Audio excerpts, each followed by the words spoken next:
ممكن تلاقي بياع هناك مثلا بيبيع لك كيس سمك مثلا ومكتوب عليه بادج حلال وبيقول لك اتس حلال.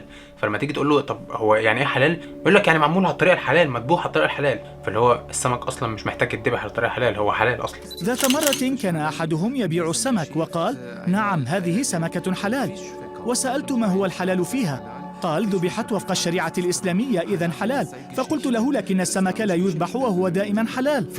وده مثال بسيط ينطبق على كل الحاجات التانية، ان في تجار كتير هو مش فارق معاه ان هو حلال، هو مش عارف اصلا ان المنتجات دي حلال، مش فاهم يعني ايه حلال، ولكن هو بيحط البادج بتاع حلال عشان يكسب الفئة الاسلامية اللي هتشتري منه. مجرد تجارة بحتة. بل في بعض المصانع بتنتج مثلا نوع معين من اللحوم او ايا كان، بتنتج نفس الحاجة وهم مش حلال ولا اي حاجة، ولكن بيقسم الباكج بتاعته لنص ونص، نص بيحط عليه بادج حلال رغم ان هو نفس الحاجة، ويبيعه لانه حلال والناس تشتري لمجرد ان هو بيكسب تجارة، هي بالنسبة له ربح. وموضوع بينطبق بس على محلات التجزئة او السوبر ماركتات، ولكن هي الفكرة في العقيدة نفسها او فكرة المبدأ نفسه.